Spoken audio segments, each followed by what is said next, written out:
नमस्कार दोस्तों, आज की कहानी में आपका स्वागत है। सच्चे प्यार की रुला देने वाली कहानी। चलिए तो कहानी शुरू करते हैं। मैं आज बहुत खुश थी क्योंकि आज मेरे 10वीं का रिज़ल्ट जो आया था और मेरे उसमें 80% नंबर आए थे। खुशी के मारे मेरे पैर जमीन पर नहीं थे। मेरे पापा ने बोला था कि अगर तुम्हारे अच्छे नंबर आए तो तुम्हें स्कूटी खरीद कर दूंगा। वैसे मेरा नाम नैना है और मुझे छोटे बच्चों के साथ खेलना, शरारतें करने में बहुत मज़ा आता है। मेरा भाई समीर शहर में पढ़ाई कर रहा था। छुट्टियों में अपने गांव आता था जहां उसका परिवार रहता था। इस बार जब वह छुट्टियों में घर आया तो उसके साथ उसका एक मित्र विनय भी था। समीर उसे अपना गांव घुमाने लाया था। घर में विनय की खूब आवभगत हुई। नैना भी हर समय आगे पीछे लगी रहती थी। आवभगत में समीर विनय को लेकर गांव में निकलता तो नैना भी साथ साथ चल पड़ती। एक दिन नैना ने बोला कि आज मैं विनय को पूरा गांव घुमा लाती हूँ। भैया, आपकी तबीयत भी ठीक नहीं है। इतना सुनकर समीर बोला, ठीक है विनय, तुम इसके साथ चले जाओ, ये तुझे पूरा गांव घुमा देगी, सब पता है इसे। थोड़ा नानुकुर के बाद विनय मान गया। नैना चल दी विनय को लेकर। खेत खलिहान, बाग बगीचे, नहर पोखरे सब घुमा दिया। रास्ते भर बोलती रही, इसका खेत उसका बगीचा और ना जाने क्या क्या। ना एक मिनट चुप हुई, ना ही विनय को बोलने का मौका दिया। विनय की आदत तो थी नहीं इतना चलने की।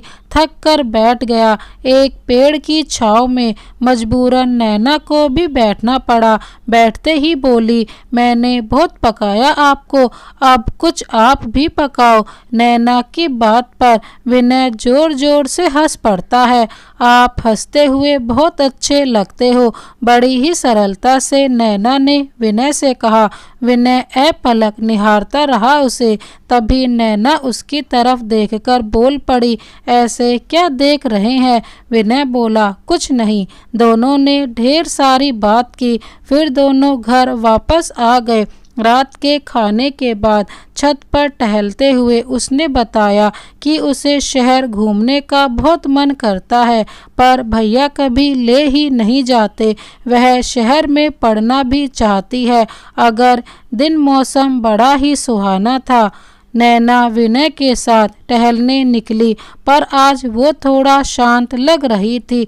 विनय ने एक बार टोका भी, आज बड़ा सन्नाटा छाया हुआ है, क्या हुआ? आज तुम्हारा भोंपू बंद क्यों है? नैना ने हल्के से मुस्कुराते हुए कहा, कुछ नहीं, बस ऐसे ही।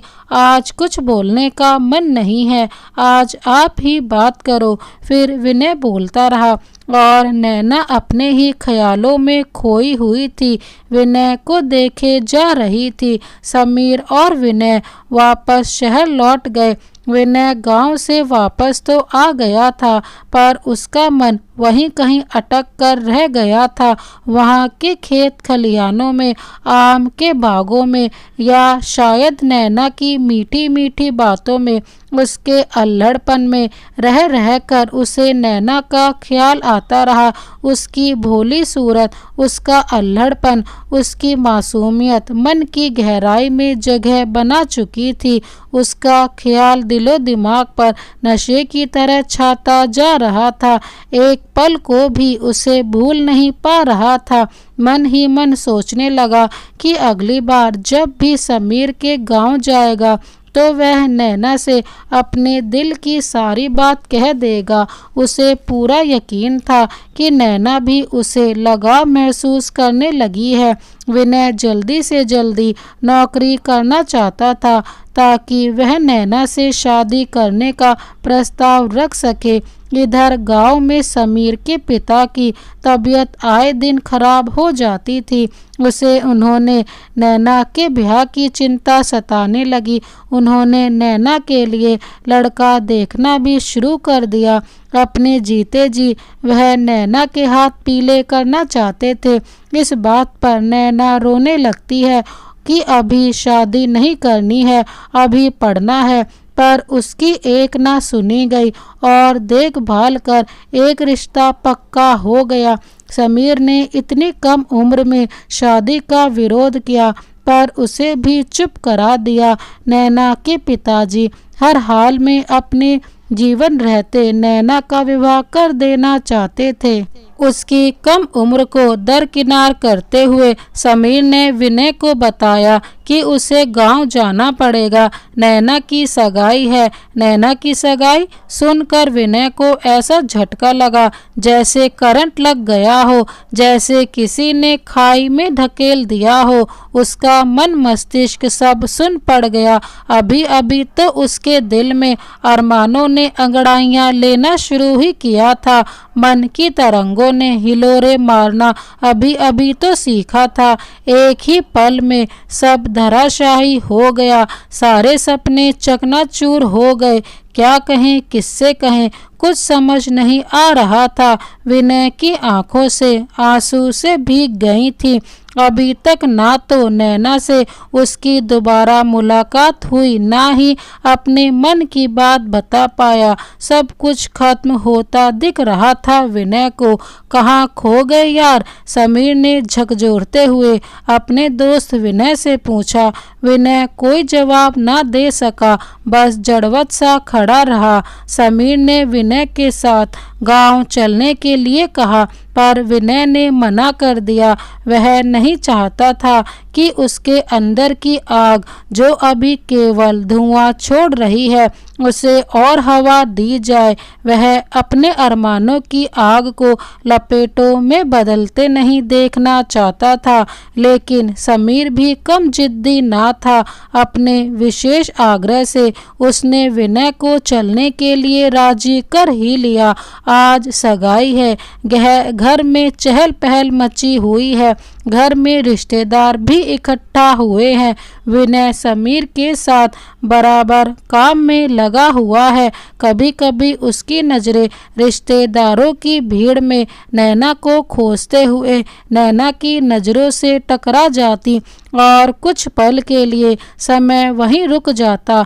वह अपनी मूक भाषा में नैना से बहुत कुछ कहना चाहता था, पर शायद अब नैना जानकर भी अनजान बनने की कोशिश कर रही थी। आज शाम को सगाई की रस्म पूरी हुई।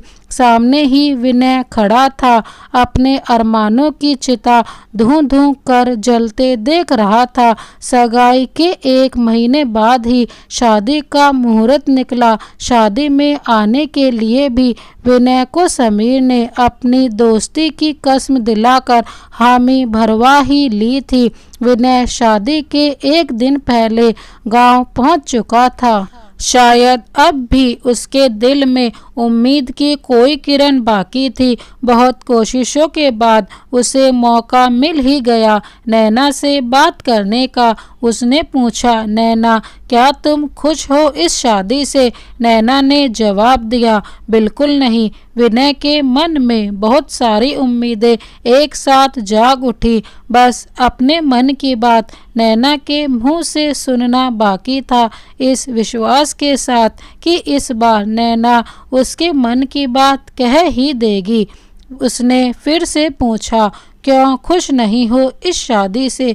नैना बोली, अभी और पढ़ाई करनी है मुझे। ये कोई उम्र है शादी की? मुझे कुछ भी नहीं आता घर गृहस्थी का। मैं तो अभी तक बच्चों के साथ खेलती थी और अभी शादी? मैं मर जाऊंगी, कुछ भी नहीं संभलेगा मुझसे। यह सुनकर विनय की आंखों के सामने घना अंधेरा छाने लगा। क्या सोचा था और क्या जवाब मिला? उसने हिम्मत जुटाकर फिर पूछा, बस केवल इतनी ही बात है या और कुछ भी है? नैना गुस्से में बोली, इतना ही से क्या मतलब है आपका? ये आपको कोई छोटी बात लगती है क्या यही है मेरा भविष्य? अब से लेकर जीवन भर बस मैं यूं ही चूल्हा चौका करती रहूंगी। यह कहते कहते नैना जोर जोर से रोने लगी। नैना तो केवल आंसुओं से रो रही थी, पर विनय का दिल खून के आंसू रो रहा था। विनय के लिए अब कुछ भी नहीं बचा था, यहाँ सब खत्म हो गया था। जब नैना के दिल में उसके लिए कोई एहसास ही नहीं है, प्यार की भावना ही नहीं है, तो अब क्या बचा है यहाँ उसके लिए। अगले दिन नैना की विदाई हो गई। उसकी डोली के साथ साथ अपने प्यार की अर्थी उठते देख रहा था विनय। नैना विदा हो गई अपने मायके से। केवल मायका ही नहीं छूटा, उसका बहुत कुछ छूट गया। वहाँ उसका बचपना, उसकी शरारतें, दोस्तों का साथ, माँ बाबा का दुलार, भैया का प्यार, आगे पढ़ने की चाह, सपनों की उड़ान, सब कुछ छूट रहा था। एक एक करके सब उसकी मुट्ठी से रेत की भांति फिसलता जा रहा था। जैसे जैसे ससुराल नज़दीक आ रहा था, उसको अपने सपने धूमिल होते प्रतीत हो रहे थे। ससुराल पहुंचकर तरह तरह के रस्मों रिवाज पूरे होते होते पूरी तरह थक चुकी थी नैना। रात आई सुहागों वाली, इसके बारे में थोड़ी जानकारी दी गई थी उसे रिश्ते की भाभियों द्वारा, पर उसके पल्ले कुछ ना पड़ा था। फूलों से महकती सेज पर बैठी हुई नैना इस बात से बिल्कुल बेखबर थी कि आगे क्या होने वाला है।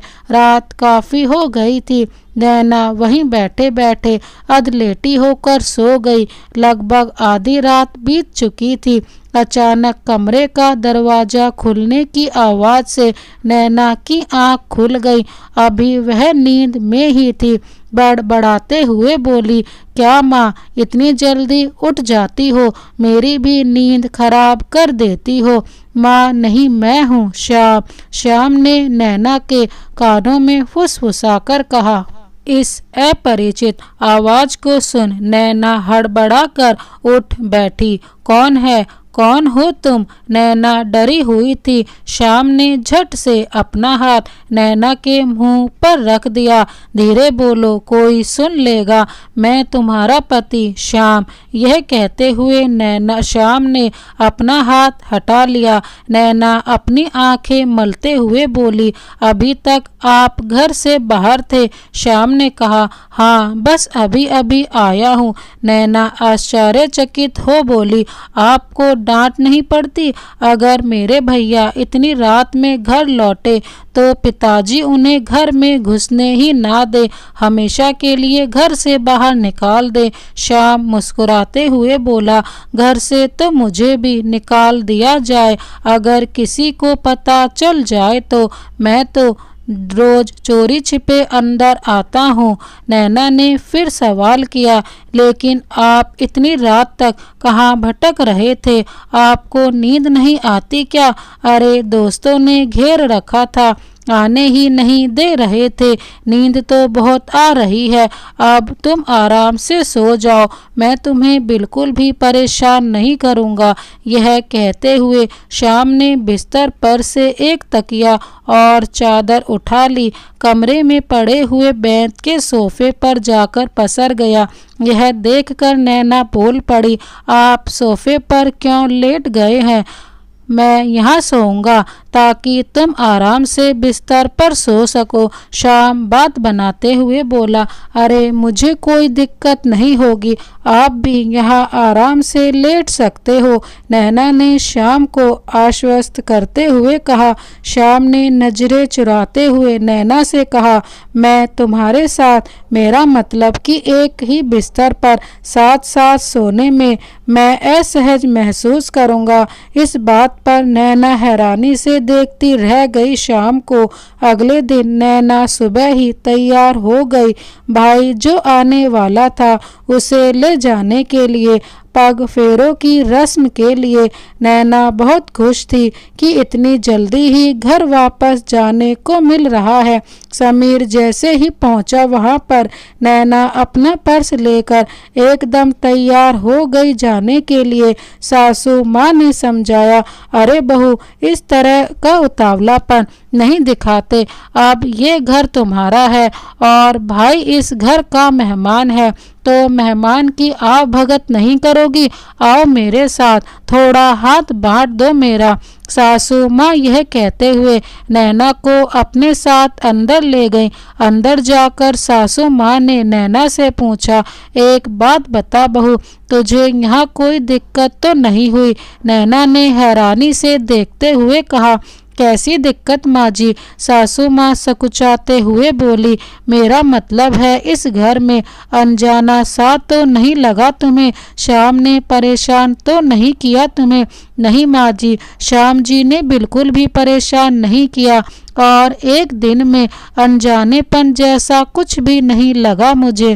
पर आप ये सब क्यों पूछ रही हैं? नैना ने बड़ी ही सरलता से जवाब दिया, अरे बहू, बस ऐसे ही अपनी तसल्ली के लिए पूछ रही थी। सासू माँ आश्वस्त दिखा रही थी। उन्हें डर था कि पहली ही विदाई में कोई अनहोनी ना हो जाए, पर नैना के जवाब ने उन्हें निश्चिंत कर दिया था। खाना पीना निपटने के बाद नैना एक पल भी नहीं रुकना चाहती थी वहाँ। उसे मायके जाने की इतनी जल्दी थी कि भाई को खाने के बाद बिल्कुल भी रुकने ना दिया उसने और दोनों तुरंत निकल पड़े अपने घर के लिए। मायके आकर नैना आजाद पंछी की तरह चहकने लगी। माँ ने उससे बहुत पूछताछ की, कुछ का जवाब दिया उसने, फिर झुंझला कर बोली, क्या माँ, यहाँ भी वही की बातें? एक दिन तो चैन से जीने दो, फिर तो चली जाऊंगी वही ना। भारी भरकम कपड़े, सिर पर पल्लू, सारा दिन गहनों से लदे रहो, दुनिया भर के रीति रिवाज, कब पीछा छूटेगा इससे माँ? चुप कर, ऐसी अशुभ बातें मुंह से मत निकाल। अभी कल विदा हुई और आज पीछा छुड़ाना चाहती है। खबरदार, जो दोबारा ऐसे बोला तो ठीक ना होगा। माँ फटकारते हुए नैना से बोली। शाम को पड़ोस की जया भाभी नैना से मिलने आई। ससुराल की कुछ बातों के बाद वो सीधे पहली रात की बात पर पहुंच गई। भाभी ने चुटकी लेते हुए नैना से पूछा, क्यों ननद रानी, रात कैसी बीती? नंदोई जी ने तंग तो नहीं किया तुझे? नैना तपाक से बोली, नहीं भाभी, श्याम ने बिल्कुल भी नहीं तंग किया मुझे। हाँ, आधी रात को कमरे में आए तो डर जरूर गई थी मैं, पर बाद में आराम से सोई मैं अकेले पूरे बिस्तर पर फैलकर। शाम तो सोफे पर ही सो गए थे अकेले। नैना की भाभी ये सुनकर हक्का बक्का रह गई थी। नंदोई जी सोफे पर क्यों सोई? जरूर तूने ही कोई नाटक किया होगा। जया भाभी नैना को उल्हाना देते हुए बोली, नहीं भाभी, मैंने तो बहुत कहा कि बिस्तर पर सो जाओ, पर वो नहीं माने। बोले साथ साथ सोने में असहज महसूस करूंगा, तो मैंने भी जोर नहीं दिया। नैना की बात सुनकर भाभी अचंभित रह गई और बोली, देख, माँ को ये बातें मत बताना और अब मेरी बात ध्यान से सुन। आगे जैसा भी हो आने पर सच सच बताना मुझे, और अब मैं जो बताने जा रही हूँ वहाँ जाकर बिल्कुल वैसे ही करना, समझी? नैना ने सिर हिलाकर हामी भरी। जया भाभी ने पति पत्नी के संबंधों के बारे में, दाम्पत्य जीवन के सुख के विषय में और वैवाहिक जीवन की सफलता के बारे में बहुत सी गुड़ बातें बताई और इन सभी बातों पर अमल करने को कहा। अगले दिन नैना के ससुराल वाले आ गए। नैना को विदा कराने के लिए नैना अपनी आंखों में आंसू और दिल में मायके की यादों को समेटे एक बार फिर अपने ससुराल पहुंच जाती है। उसे बड़ी याद आ रही थी अपने परिवार की। शाम उसका मन बहलाने की पूरी कोशिश में लगा हुआ था। कभी कहता, मुझे अपने बारे में बताओ। कभी वह नैना को अपने परिवार के बारे में बताने लगता, तो कभी अपने गांव, घर व दोस्तों के बारे में बात करने लगता। कुछ देर के लिए नैना भूल जाती थी सब कुछ। अगले दिन नैना का रसोई में पहला दिन, मतलब रसोई बनाने की रस्म थी। सासू माँ ने पूरी मदद की। नैना की सभी ने बड़ी तारीफ की नैना की। दिन भर तो सासू माँ के साथ बीत गया। रात को जब सोने के लिए वो कमरे में गई तो भाभी की कई बातें याद आने लगी। शाम फिर से तकिया उठाकर सोफे की तरफ बढ़ने लगा तो नैना ने उसे रोका, पर वो नहीं माना और फिर से सोफे पर ही सो गया। नैना मन ही मन सोचने लगी कि भाभी की बताई बातों पर अमल कैसे किया जाए। ये सोचते सोचते कब आँख लग गई, नैना को खुद ही पता नहीं चला। अगले दिन से ही वह अपनी सास का हाथ बटाने लगी। घर के कामों में क्या करती, करने को और कुछ था ही नहीं उसके पास। आज शाम से ही मौसम खूब सुहाना हो रहा था। बादल छाए हुए थे, ठंडी ठंडी हवाएं चल रही थीं। रात के खाने के बाद नैना सोने की तैयारी कर ही रही थी कि बारिश की रिमझिम शुरू हो गई। नैना का मन भी करने लगा भीगने को। सावन की रिमझिम फुहारों में सखियों के साथ कितना भीगती थी वो, कितनी मस्ती करती थी। उसे बारिश में भीगना बहुत ज़्यादा पसंद था। झूला झूलने के लिए दोस्तों के साथ लड़ना झगड़ना, फिर रूठना मनाना, एक एक कर सब याद आने लगा उसे। वह बाहर जाने के लिए व्याकुल हो उठी। अचानक से वह उठी, शाम का हाथ पकड़ा और कमरे से बाहर चल पड़ी। शाम एकदम हैरान था। पूछा नैना से, अरे क्या हुआ तुम्हें, ये कहाँ ले जा रही हो मुझे? नैना प्रफुल्लित हो बोली, बाहर चलो मेरे साथ, मुझे बारिश में भीगना है। शाम ने समझाया, बाहर जाना ठीक नहीं होगा, लोग देखेंगे तो क्या सोचेंगे। नैना के जिद करने पर दोनों छत पर चले जाते हैं। छत पर पहुंचकर नैना बारिश की फुहारों में देर तक भीगती है। फिर शाम का हाथ पकड़ उसे अपने पास खींच लेती है। अचानक बहुत तेज से बिजली कड़कती है।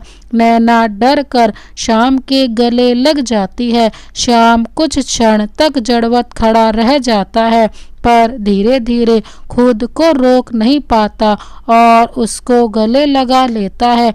नैना पूरी तरह भीगी हुई थी बारिश में, पर उसे अपना पूरा शरीर जलता हुआ महसूस हो रहा था। धड़कन की रफ्तार बढ़ती ही जा रही थी। अरे बच्चों, नीचे आ जाओ अब, कब तक यूं भीगते रहोगे, बीमार पड़ जाओगे। माँ की आवाज़ सुनते ही दोनों छिटक कर दूर हो गए। दोनों मन मसोस कर नीचे आ गए और माँ से नजरें चुराते हुए चुपचाप अपने कमरे में चले गए।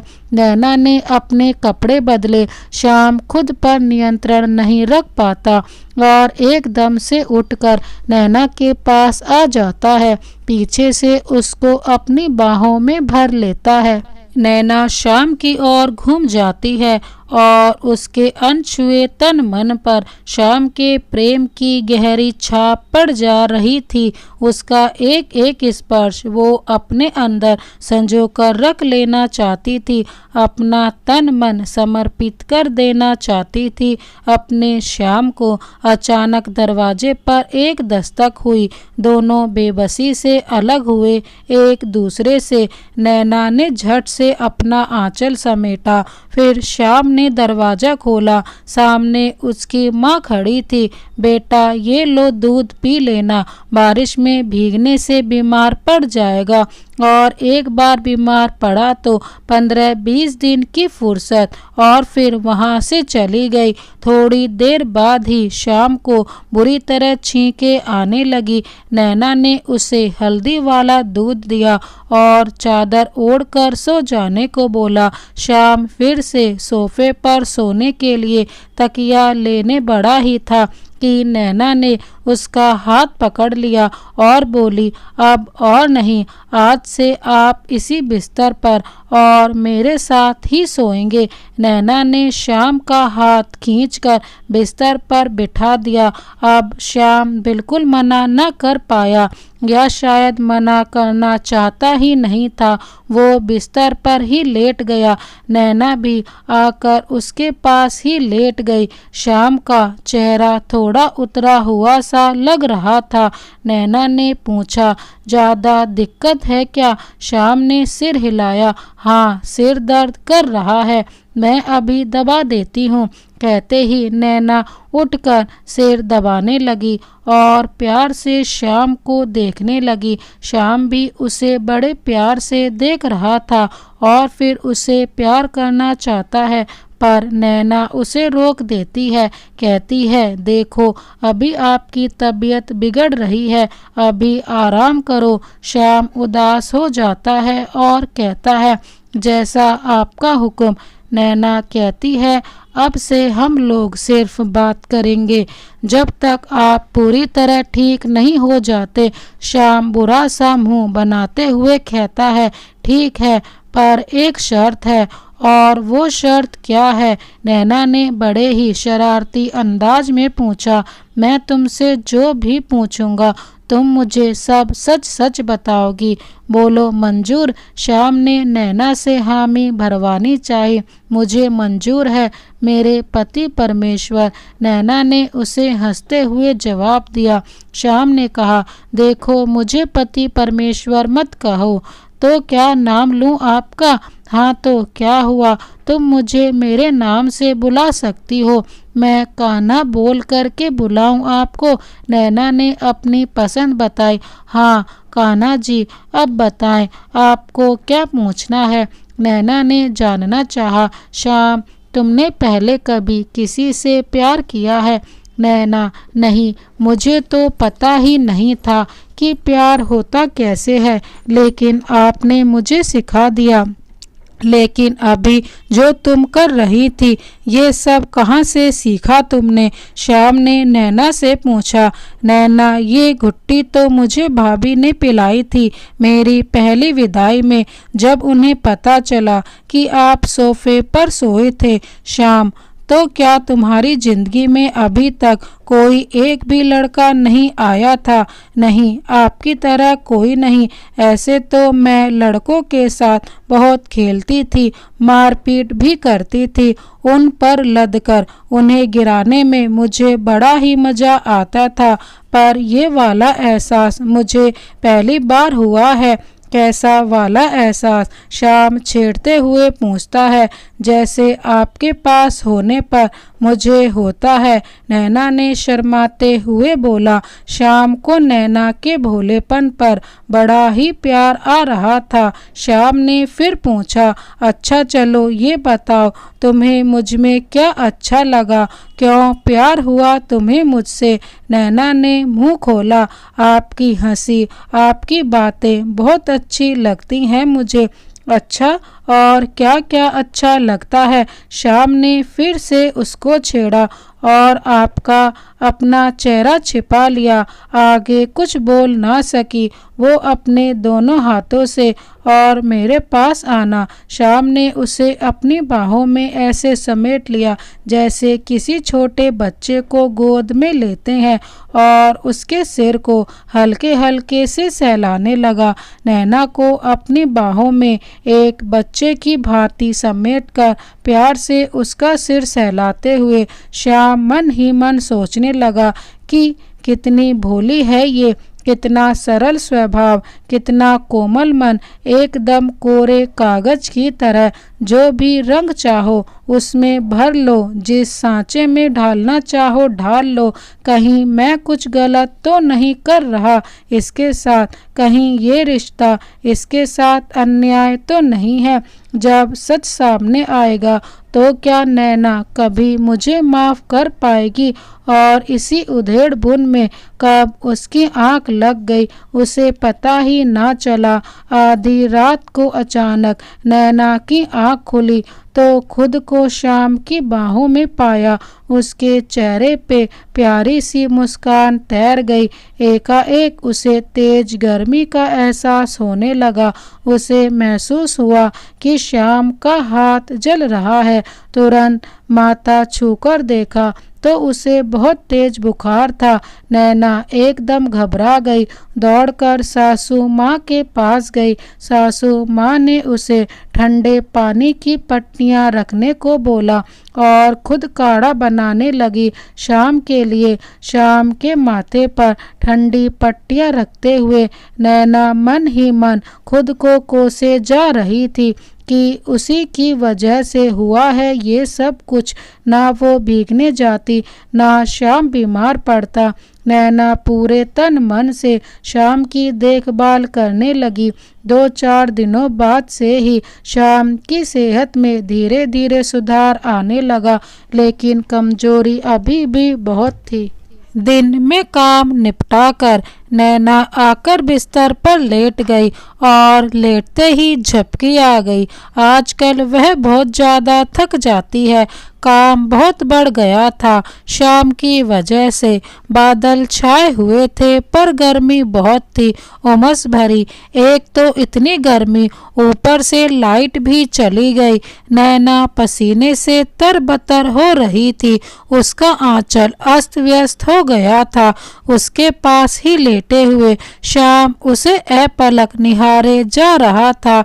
इस स्थिति में भी शाम को नैना पर बहुत प्यार आ रहा था। शाम धीरे से नैना के करीब आ गया, रुमाल से उसका पसीना पोंछा, फिर बड़ी ही कोमलता से उसे स्पर्श करने लगा। अचानक उसके अंतर्मन से एक आवाज़ आई, बस यहीं रुक जाओ शाम, बहुत हुआ, अब और नहीं, वरना अनर्थ हो जाएगा। शाम झटके से अपना हाथ खींच लेता है।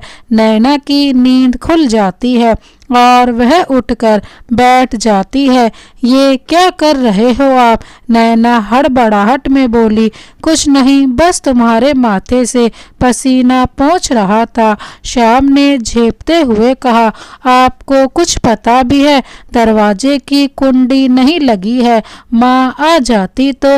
नैना काफी घबराई हुई थी। हाँ, ध्यान नहीं दिया मैंने, पर माँ बिना आवाज दिए नहीं आती हैं, श्याम ने कहा। नैना जाने को उठ खड़ी हुई। श्याम ने कहा, कुछ देर बैठो यहीं मेरे पास, मुझे कुछ बताना है तुम्हें। अभी मुझे बहुत काम है मेरे प्यारे कान्हा जी, अब मैं जाती हूँ, रात में मिलूंगी आपसे। ये कहकर मुस्कुराते हुए नैना कमरे से बाहर चली गई।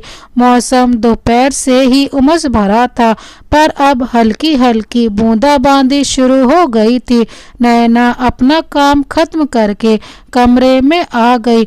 बहुत खुश नजर आ रही थी वह। शाम बिस्तर पर बैठा हुआ किताब पढ़ रहा था। किताब तो हाथ में थी पर दिमाग कहीं और था। एक द्वंद सा चल रहा था उसके अंतर्मन में।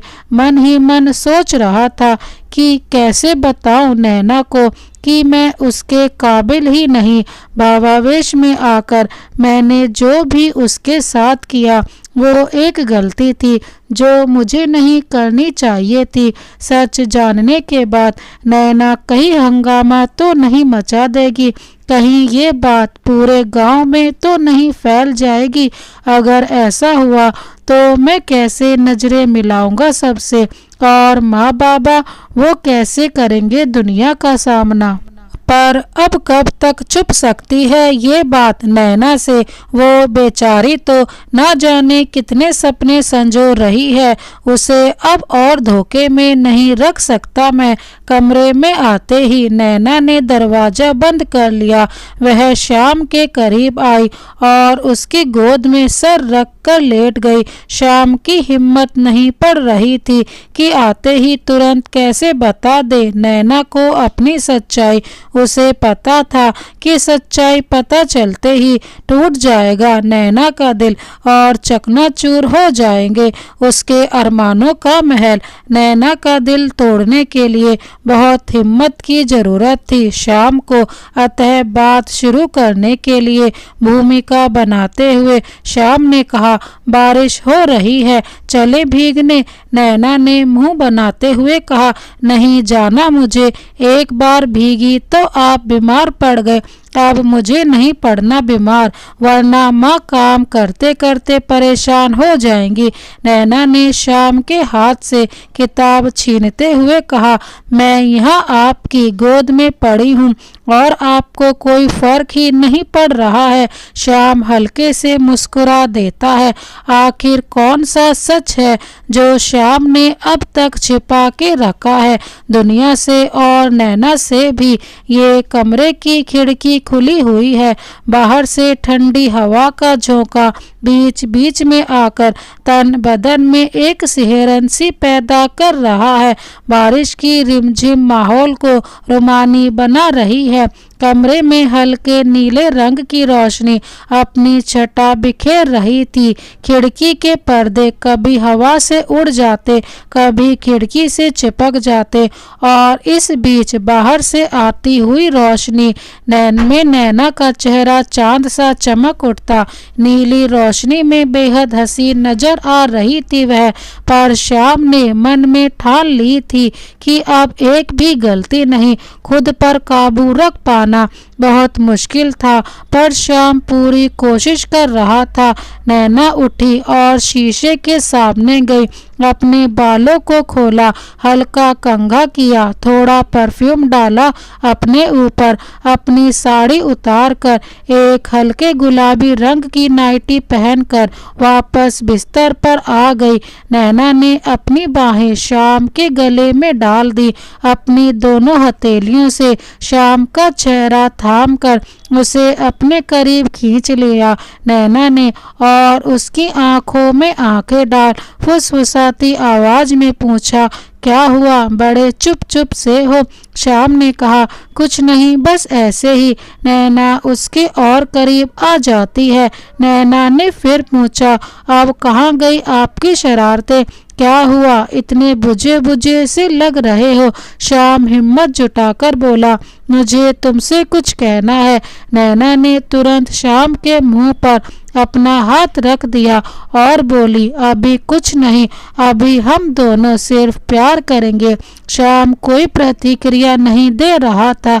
नैना श्याम के चेहरे को बेतहाशा किस करने लगी। श्याम के सब्र का बांध टूट गया और नैना को अपनी बाहों में भर लिया।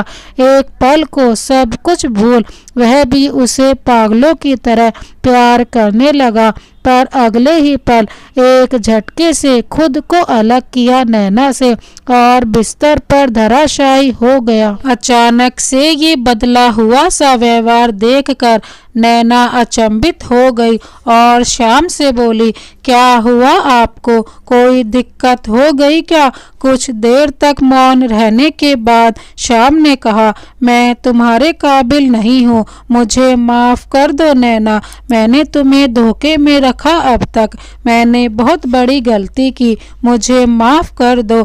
आखिर ऐसा क्या हो गया, किया क्या है आपने, ये क्या अनाप शनाप बोले जा रहे हो, क्या धोखा दिया है आपने, मुझे कुछ समझ नहीं आ रहा है, साफ साफ बताइए मुझे, अचानक से ये क्या हो गया। सोचकर नैना एकदम हक्का बक्का थी।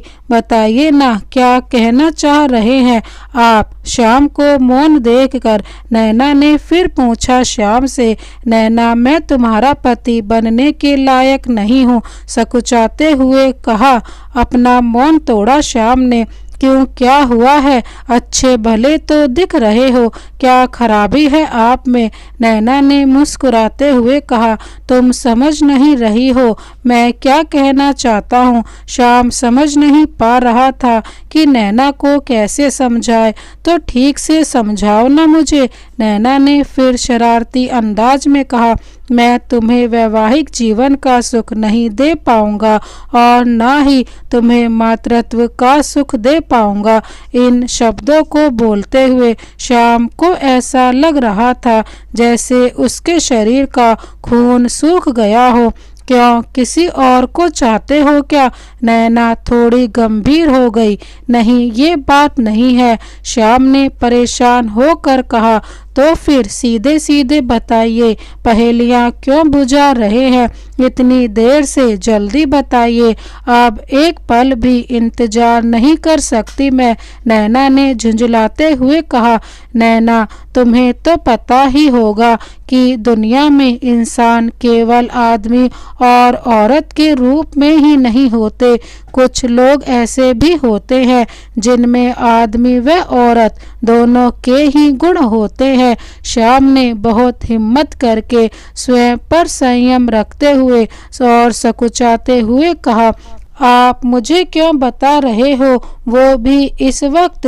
नैना ने बड़ी ही हैरानी में कहा, हाँ, वो मुझे पता है, वो किन्नर होते हैं। श्याम ने कहा, हाँ, तो मैं भी किन्नर ही हूँ। और श्याम ने अपनी नजरें नीचे झुका ली। ये आप क्या बोल रहे हो? क्या हुआ, क्या है आपको? होश तो ठिकाने है ना आपके? नैना को अपने कानों पर विश्वास नहीं हो रहा था। हाँ नैना, तुमने बिल्कुल सही सुना, मैं किन्नर हूँ, श्याम ने जोर देते हुए कहा। नैना पर मानो गाज गिरी हो, अविश्वास से भरी उसकी आंखें एकटक श्याम को देखे जा रही थी। श्याम का कहा एक एक शब्द उसके कानों में गर्म शीशे सा पिघलता हुआ महसूस हो रहा था। निशब्द, निस्तेज, निढाल सी दिखाई दे रही थी वह। कुछ देर पहले जो चेहरा चांद सा दमक रहा था, वहीं अब पतझड़ के सूखे पत्ते सा मुरझा गया था। सारी क्रियाएं प्रतिक्रियाएं शून्य हो गई थी नैना की। नैना ऐसे शांत थी मानो पत्थर की हो गई हो। उसे इस स्थिति में देख श्याम घबरा गया। उसके कंधे पकड़कर झिंझोड़ा, नैना नैना, कुछ बोलो, मुझसे लड़ो, मारो मुझे, गालियां दो मुझे, पर कुछ कहो तो। ऐसे बुत बनकर मत बैठो। नैना जैसे बेहोशी से जागी। जो होश में आते ही उसने श्याम का मुंह थप्पड़ों से लाल कर दिया और चिल्लाते हुए बोली, क्यों किया ऐसा? क्या बिगाड़ा था मैंने आपका? क्यों की मुझसे शादी? क्यों नहीं बताया मेरे बाबा को? एक साथ अगिनत सवालों से घबरा गया श्याम। हिम्मत तो सारी पहले ही टूट चुकी थी, पर किसी तरह अपने शब्दों को खींचकर अपनी जुबान तक ले आया। बहुत किया था मना मैंने पिताजी को, मुझे तो कभी भी किसी से शादी नहीं करनी थी, पर पिताजी पर उनके मित्र ने बहुत ज़्यादा दबाव डाला था। वो मित्र जिनके साथ तुम्हारे बाबा आए थे, पिताजी ने बहुत मना किया था कि अभी नहीं करनी बेटे की शादी, पर मेरे पिताजी के मित्र और तुम्हारे बाबा दोनों लोगों ने हाथ जोड़कर आग्रह किया था। फिर इसके बाद वो मना नहीं कर पाए। नजरें नीचे गाड़े हुए श्याम ने सारा वक्तव्य कह सुनाया। तो उन्होंने बताया क्यों नहीं कि उनका बेटा किसी का पति बनने के काबिल नहीं है। नैना बिफर पड़ी श्याम पर। कैसे बता सकते थे ये बात जो आज तक छिपा रखी थी? वो अब बताकर वो दुनिया को कैसे मुंह दिखाते, कैसे सामना करते हम सब इस समाज का? एक बार जो बात खुलती तो फैलते देर ना लगती। वो मुझे समाज में शर्मिंदा होने से बचाने के लिए ये बात छिपा गए। श्याम अपने पिताजी का पक्ष नैना के सामने रखा तो मित्रता के लिए और अपनी इज्जत बचाने के लिए आप लोगों ने मेरे जीवन की बलि चढ़ा दी। उन्होंने ये न सोचा कि आखिर शादी के बाद मुझे पता चल ही जाएगा सच, तब क्या होगा। क्रोध और पीड़ा के मिश्रित भाव में डूबे हुए थे नैना के शब्द। एक अपराधी की भांति मौन था श्याम, एकदम निरुत्तर सा। नैना का क्रोध फिर टूटा। और आपने क्यों छिपाया मुझसे? आप तो बता सकते थे मुझे पहली रात को। जवाब दीजिए। पहली रात को मुझ में हिम्मत नहीं थी कि मैं एक अनजान लड़की को पहली ही रात ये बता दूं कि उसकी शादी एक किन्नर से हो गई है। पहली ही रात उसके अरमानों का गला घोंट दूं, उसके सपनों को राख कर दूं। और फिर तुम्हारी प्रतिक्रिया क्या होती? कहीं तुम कोई हंगामा खड़ा कर देती तो। इसलिए मैं आधी रात को आया था कमरे में कि चुपचाप सो जाऊंगा। श्याम ने अपना बचाव किया। तो अगले दिन क्यों नहीं बताया?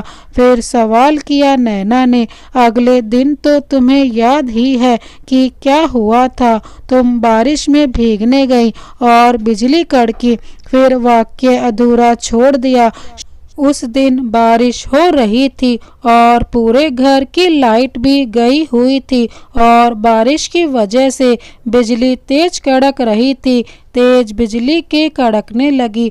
श्याम ने अपना वाक्य अधूरा छोड़ दिया। श्याम की इस बात पर नैना की भाव भंगिमा में कुछ पल के लिए परिवर्तन आया। चेहरे पर लाली सी छा गई, पर अगले ही पल वो अपने पूर्वत भाव क्रोध में आ गई और पलटवार किया। अगर आप किन्नर हैं तो वह सब क्या था जो आप कर रहे थे? इतने भावावेश में कैसे आ गए? वो सब दिखावा था या धोखा? मुझे तो समझ ही नहीं आ रहा कि आप धोखा तब दे रहे थे या अब दे रहे हो। मैं किन्नर हूँ, बेजान नहीं। भावनाएं किन्नर में भी होती हैं, कामोत्तेजना हम में भी होती है, चरम सुख की प्राप्ति हमें भी होती है, पर हमारा साथी हमसे संतुष्ट हो पाएगा इसकी कोई गारंटी नहीं। और सबसे बड़ी समस्या ये है कि हम वंश को आगे नहीं बढ़ा सकते। वो सब दिखावा नहीं था, प्यार था मेरा।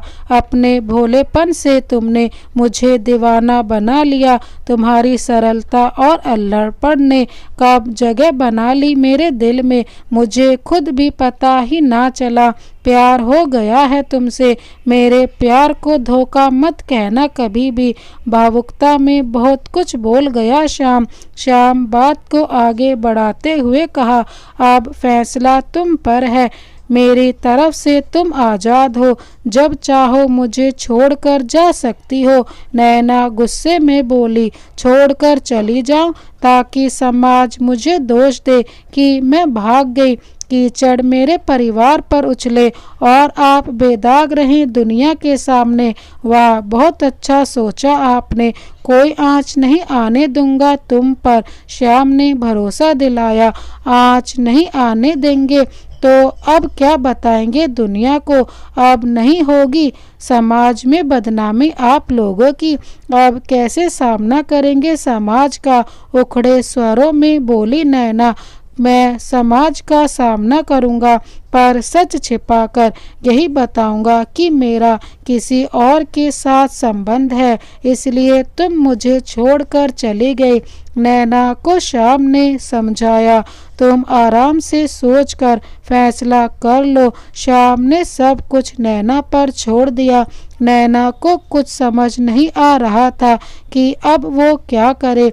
मायके में बाबा की तबीयत खराब चल रही है, ऐसे में वहाँ भी किसी से कुछ नहीं कह सकती।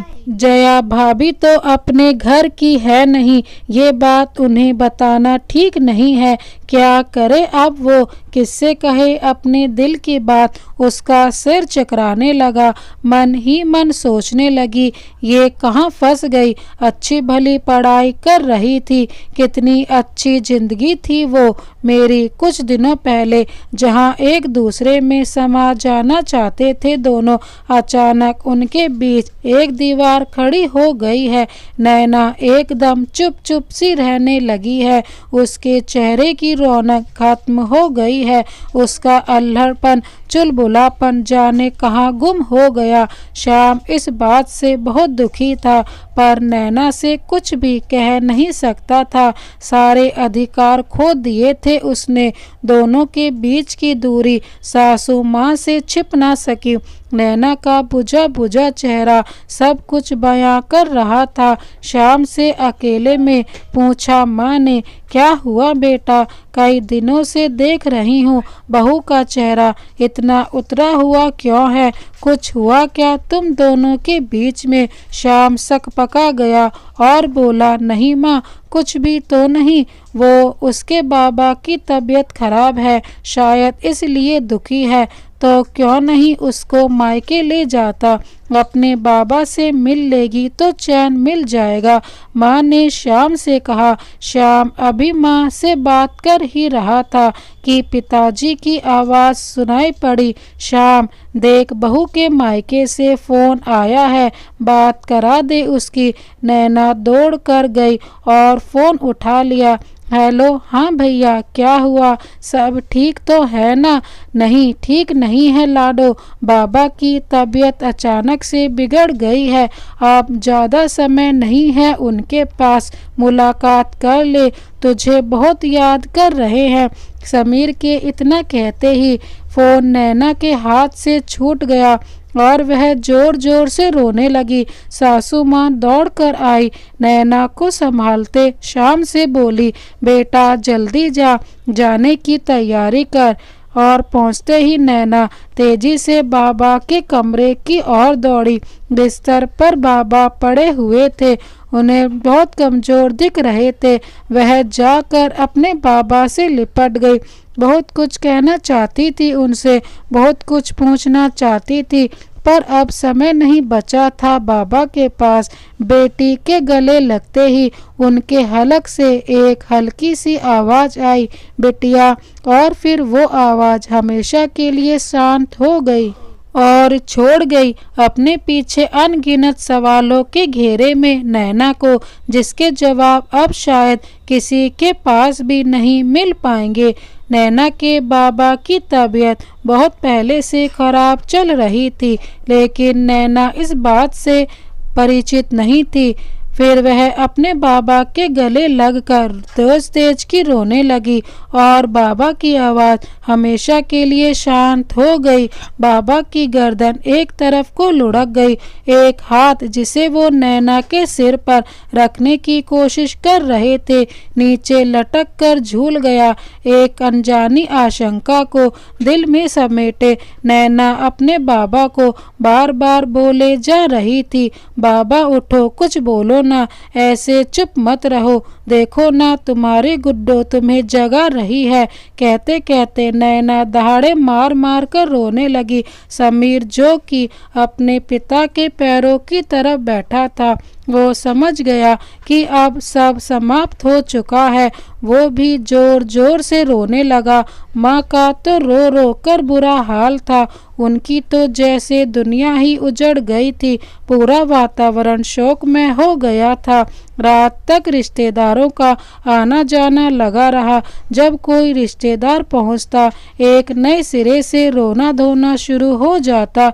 एक तो माँ बीमार रहती थी, ऊपर से ये बार बार रोना, उनकी तो हालत ही खराब हो गई थी। किसी तरह रात गुजरी। सुबह होते ही शीघ्रता से अंतिम संस्कार की तैयारियां शुरू हो गई।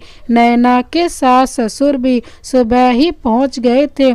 10 बजते बजते नैना के बाबा की अंतिम विदाई हो गई। नैना चिल्ला चिल्ला कर रोए जा रही थी। पिता के जाने का दुख तो था, पर उससे कहीं ज़्यादा दुख इस बात का था कि उन सवालों के जवाब जो केवल बाबा ही दे सकते थे, बाबा के साथ ही उनका भी अंतिम संस्कार हो गया था।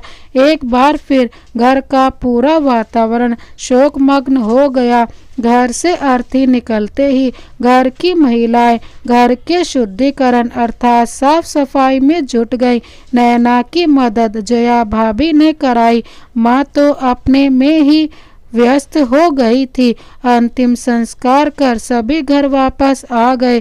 फिर श्याम ने नैना से कहा, घर चले। नैना ने कहा, आप माँ पिताजी के साथ जाओ, मैं अभी यहीं रुकूंगी, माँ को मेरी ज़रूरत है। श्याम ने कहा, ठीक है, 13वीं में फिर आना है मुझे, तब तक खूब अच्छी तरह सोच विचार कर लेना, तुम्हारा जो भी फैसला होगा मुझे मंजूर है। श्याम अपने माता पिता के साथ घर वापस चला गया। शाम तक सभी रिश्तेदार चले गए। घर खाली खाली सा हो गया था। नैना माँ की देखभाल में लग गई। अगले दिन दोपहर में जया भाभी आ गई। माँ का हाल पूछने के बाद नैना को उसके कमरे में ले गई। दरवाजा बंद करके नैना के पास आकर बैठ गई। देख, मैं जानती हूँ कि ये वक्त सही नहीं है ऐसी बातें पूछने का। तू अभी बहुत दुखी है, पर मेरे लिए ये जानना बहुत ज़रूरी है। मैं अब और इंतज़ार नहीं कर सकती। तू अपना सब कुछ बता, सब कुछ ठीक है या? नैना एकदम मौन धारण किए हुए थी। भाभी ने उसे झकझोरते हुए फिर पूछा, बताना, इस तरह मौन धारण करके क्यों बैठी है? क्या बताऊं भाभी, मेरी जिंदगी ही बर्बाद हो गई। कहते कहते आंसू छलक आए नैना के। ये क्या कह रही है तू? हुआ क्या? पहले तू ये रोना बंद कर। भाभी उसके आंसुओं को अपने आंचल से पोंछते हुए बोली, भाभी मेरे साथ बहुत बड़ा धोखा हुआ है। नैना सिसकते हुए बोली, कैसा धोखा? भाभी घबराहट भरे स्वरों में बोली, मेरी शादी किन्नर से हुई है। ये कहकर नैना फिर रोने लगी। किन्नर से? हैरत से भाभी की आंखें फटी की फटी रह गई। इतना बड़ा धोखा?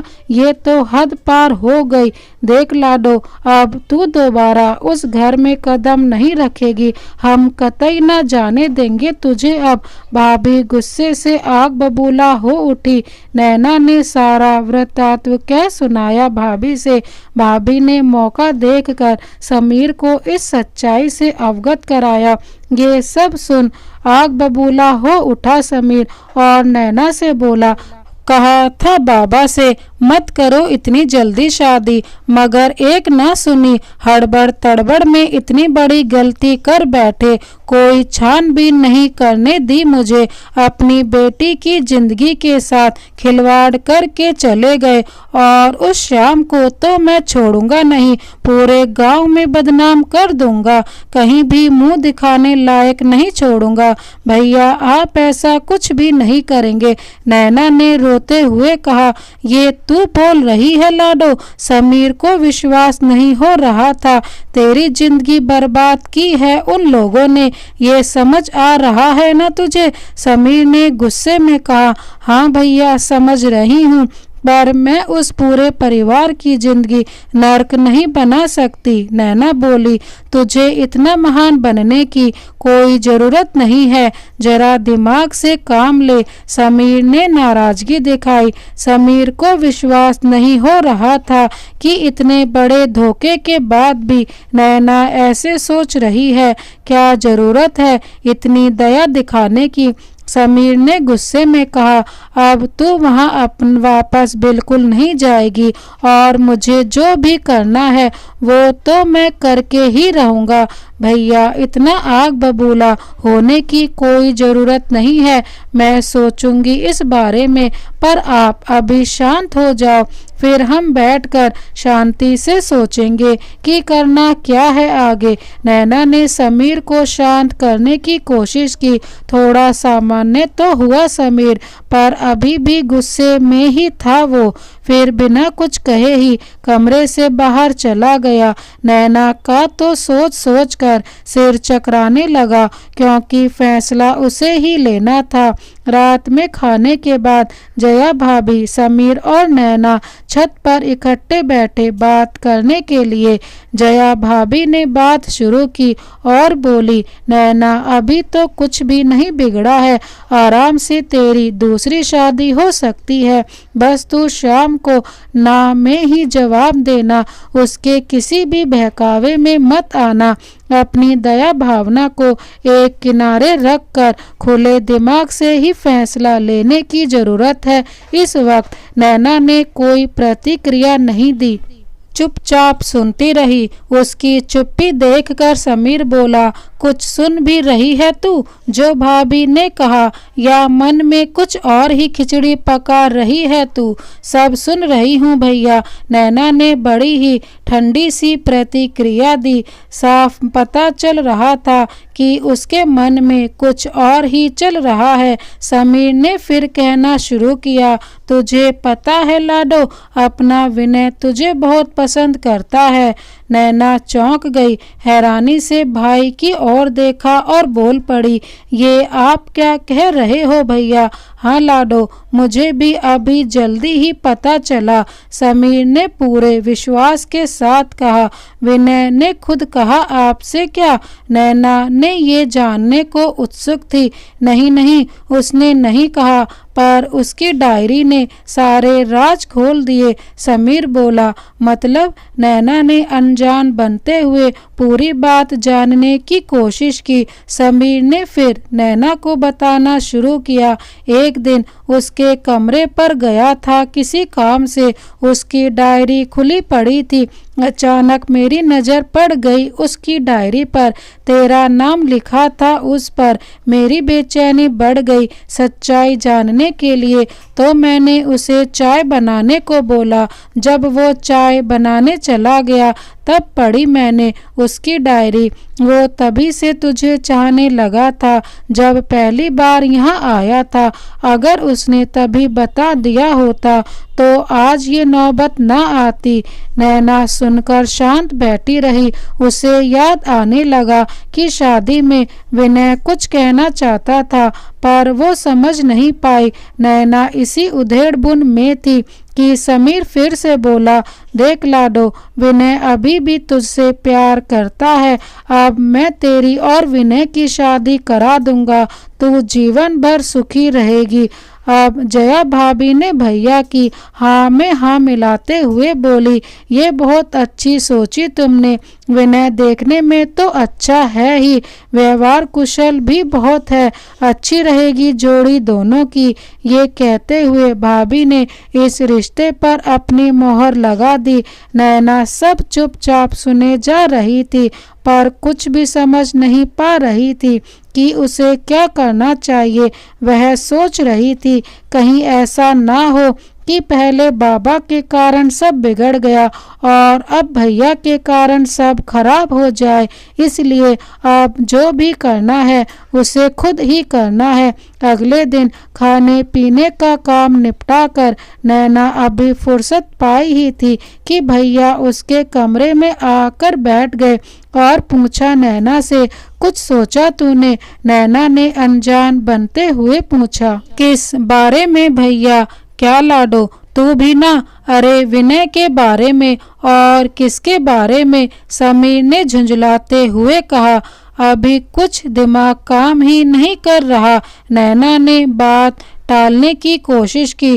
देख, सोचना तो पड़ेगा तुझे ही, और जल्दी ही सोचना पड़ेगा, विनय के बारे में भी और श्याम से छुटकारा पाने के विषय में भी। समीर ने फिर से नैना को समझाया, अभी बाबा की 13वीं में विनय आएगा तो तू खुद उससे बात करके देखना, उसका मन लेना, अपने तरीके से उसे जांच परख लेना। उससे अच्छा लड़का नहीं मिलेगा हमें। अब तो उसकी नौकरी भी लग गई है और वो भी सरकारी, समझ रही है ना तू? समीर पूरी कोशिश कर रहा था नैना को राजी करने की। ठीक है भैया, जल्दी ही फैसला कर लूँगी, पर मेरी भी एक शर्त है। नैना ने मौके का फ़ायदा उठाते हुए कहा। बोल, क्या शर्त है तेरी? नैना के सिर पर प्यार से हाथ फेरते हुए समीर ने बोला। भैया आप श्याम और उसके परिवार की बदनामी मत करना। आपको मेरी कसम, उन्हें अपनी जिंदगी चैन से जीने दो। जिद तो बाबा ने की थी ना, किसी की भी ना सुने अपने आगे। भैया आपको मेरी कसम, आप नहीं करेंगे उनकी बेइज्जती और ना ही ये बात किसी और को बताएंगे कि वो किन्नर है। नैना ने समीर का हाथ अपने सिर पर रखते हुए कहा, ये क्या किया तूने लाडो, अपनी कसम दे दी। धोखेबाजों को सजा तो मिलनी चाहिए थी। आज हमें धोखा दिया है, कल किसी और को देंगे। गुस्से में समीर बोल पड़ा, कुछ भी हो भैया, आपको मेरी कसम तो निभानी ही पड़ेगी। नैना ने हाथ जोड़कर अपने भैया से कहा, हाथ मत जोड़ मेरी बच्ची, ठीक है जैसी तेरी मर्जी, पर उस घर में वापस जाने की बात मत करना। मैं एक ना मानूंगा तेरी कसम भी फिर काम ना आएगी। समीर ने बहन के मुंह में हार मान ली। दिन तो घर के कामों में बीत जाता था, पर रात को सोने के वक्त एक एक कर सारी यादें ताजा हो जाती और वो दिन भी याद आता जब शाम की सच्चाई नैना के सामने आई थी। ये याद आते ही नैना कभी रोती तो कभी गुस्से से भर जाती। दिन गुजरते जा रहे थे, पर अभी तक वह किसी नतीजे पर नहीं पहुंच पाई थी। एक अजीब सी बेचैनी थी उसके मन में। भविष्य में क्या होना है कुछ पता ना था। मन ही मन सोच रही थी, काश वह अपना भविष्य देख सकती तो फैसला लेना कितना आसान हो जाता। हर दिन उसी उधेड़-बुन में गुजर जाता। समीर के विषय आग्रह के कारण विनय 13वीं के एक दिन पहले ही आ गया था। रात में खाने के बाद नैना, समीर, जया भाभी और विनय सभी छत पर टहल रहे थे। भाभी ने नैना को इशारा किया कि विनय से बात कर ले, मैं माँ को दवा खिला कर आता हूँ। ये कहकर समीर नीचे चला गया। भाभी ने भी बहाना बनाया और बोली, नैना मैं रसोई समेट कर आती हूँ अभी। नैना और विनय अब छत पर अकेले थे। विनय ने कहा, चलो नैना बैठकर बातें करते हैं। दोनों वहीं पास पड़ी तख्त पर बैठ गए। विनय ने पूछा, क्या हुआ है तुम्हें, चेहरे की सारी रौनक कहाँ चली गई। नैना बोली, कुछ नहीं, बस बाबा के जाने का गम है। हाँ वो तो मैं समझ रहा हूँ, पर ये केवल बाबा के जाने का गम नहीं, बात कुछ और भी है। विनय ने नैना से सच जानने की कोशिश की और कुछ भी नहीं है सच में। नैना ने जमीन खुरसते हुए कहा, और कितना झूठ बोलोगी, अब तुम सच खुद से बताओगी या मुझसे सुनना चाहती हो। नैना शायद तुम नहीं जानती कि मुझे सब पता चल गया है, क्या क्या हुआ है तुम्हारे साथ। ये कहते कहते नैना के हाथों को अपने हाथों में कैद कर लिया विनय ने। एक अनजानेपन का एहसास था ये नैना के लिए। जी कर रहा था कि अपना हाथ एक झटके से खींच ले, पर ऐसा नहीं किया नैना ने। शाम के धोखे से घायल हुए दिल पर शायद मरहम लगाने की अरमानों को एक कोशिश थी यह, या फिर अपने लुटे हुए नई शुरुआत के लिए तैयार करने की एक नाकाम कोशिश थी। यह अनजाना स्पर्श उसे कांटों की तरह चुभ रहा था, पर वह सह रही थी। इसी पर अपने नए जीवन की नींव जो रखनी थी उसे। आंखों के सामने बार बार श्याम का चेहरा आ रहा था और हर बार और भी सख्ती से वह विनय का हाथ पकड़ लेती थी। विनय बोलते जा रहा था, नैना मैं आज भी तुमसे उतना ही प्यार करता हूँ जितना तुम्हारी शादी से पहले करता था। क्या तुम अपना आगे का जीवन मेरे साथ बिताना चाहोगी। मैं कभी भी तुम्हें तुम्हारे बीते हुए जीवन की याद नहीं आने दूंगा। क्या तुम मुझसे शादी करोगी नैना, क्या तुम मुझसे शादी करोगी। विनय ने फिर से पूछा नैना से। नैना ऐसे चौंकी जैसे नींद से जागी हो। हाँ, थोड़ा वक्त चाहिए मुझे, अभी तो बाबा के दुख से ही नहीं उबर पा रही हूँ मैं। विनय ने बातों बातों में नैना का सिर अपने कंधे से टिका लिया। नैना ने कोई प्रतिरोध नहीं किया, बस चुपचाप बैठी रही उसके कंधे से सिर टिकाए हुए। और विनय बोलता रहा। क्या क्या कहा विनय ने, नैना को कुछ भी नहीं पता। थोड़ी देर में समीर आ गया था छत पर। समीर और विनय अगले दिन के कार्यक्रम के बारे में बात करने लगे। फिर नैना सोने के लिए अपने कमरे में चली गई। आज की रात नैना के लिए बहुत कठिन रात थी, फैसले की आखिरी रात। कल शाम को आना है, उसे क्या जवाब देना है, ये निर्णय आज ही लेना है नैना को। रात भर वो सो ना सकी, पूरी रात बेचैनी से करवटें बदलते हुए बीती। आज बाबा की 13वीं है, सभी काम में व्यस्त हैं। 12 बजे तक तो पूजा ही चलती रही। लोगों का आना शुरू हो गया। शाम भी आ गया। अपने माता पिता के साथ नैना ने अपने सास ससुर के चरण स्पर्श किए। पास ही श्याम खड़ा था, पर नैना ने उसे एक नज़र देखा भी नहीं और वहां से चली गई। श्याम का चेहरा उतर गया। नैना के इस व्यवहार से ही उसके फैसले का अंदाजा लगा लिया श्याम ने। श्याम की माँ को भी नैना का यह व्यवहार अखरा। वो भी अब थोड़ा संकित दिखाई देने लगी। श्याम के पिता इन सब बातों से अनभिज्ञ थे। श्याम को यहाँ आए हुए लगभग 3 घंटे हो चुके थे। इस दौरान कई बार श्याम और नैना का आमना सामना हुआ, पर नैना ने उसे अनदेखा कर दिया। श्याम की सारी उम्मीदें टूट चुकी थी। विनय और जया भाभी की नजरें नैना पर लगी हुई थी। कार्यक्रम अच्छी तरह संपन्न हुआ। सभी लोग भोजन करके जा चुके थे।